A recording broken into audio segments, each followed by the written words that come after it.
Donc, je crois que nous échangeons souvent avec les bailleurs hein, quand nous faisons les projets. Mais seulement c'est que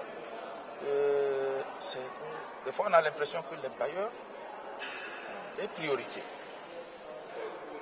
Au lieu que ce soit les bailleurs vraiment voulant nous aider, qui s'inscrivent dans nos priorités, c'est l'inverse. Prenez tous les bailleurs, on dit bon, préparez le projet dans ce sens, d'autres préparez le projet dans ce sens, ou alors nous finançons ceci, mais ceci nous on ne finance pas. Et ça pose vraiment problème. On a toujours l'impression que ça vient d'en haut vers le bas. Or, pour que ce soit durable, il faut que ça passe, ça quitte le bas vers le haut. Donc, c'est comme ça que moi, personnellement, je vois un peu la chose. Je dirais, la souplesse pour nous permettre de coaliser nos efforts avec eux pour aller de l'avant.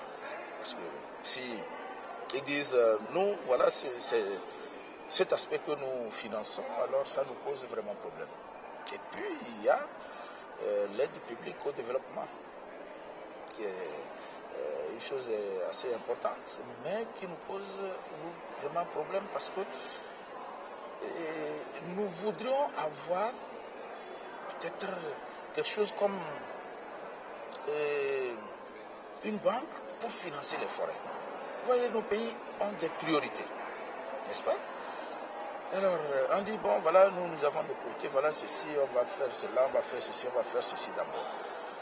Mais comme il n'y a pas une très grande visibilité de l'apport de la forêt dans la constitution du PIB, ça pose vraiment un problème. Vous savez, aller prendre de l'air dans la forêt, ça fait du bien, mais ça n'a pas de valeur monétaire. Voyez-vous? Mais si on pouvait comptabiliser cela, vous aviez une forêt qui défend toute une zone contre les vents violents, les vents asséchants. Et ça n'a pas de valeur. Vous aviez des plantes qui captent l'azote de l'air pour transformer en azote assimilable pour tout. Mais ça n'a pas vraiment de valeur. Vous voyez? Donc ça fait que l'apport de la forêt dans la constitution du PIB dans les pays est souvent très faible. Et ça fait que dans la répartition, on ne donne pas suffisamment aussi à la forêt. Parce que ça ne rapporte pas. Selon les gens, ça ne rapporte pas. Les économistes vous disent, bon, mais qu'est-ce que ça rapporte? Puisque c'est monétairement, tout doit être monétaire. Vous avez une industrie qui pollue, mais si ça peut créer de l'emploi, bon, on préfère l'appuyer que d'appuyer la forêt qui peut capter un peu les pollutions que cette industrie-là est en train de rejeter.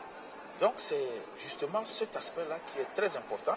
On pense qu'il faut donner quelque chose spécifiquement à la forêt. Et les gens suivent très bien avec un mécanisme de suivi clair et transparent et suivre les activités. Et là, moi, je crois qu'on aurait à gagner en ayant des systèmes comme ça.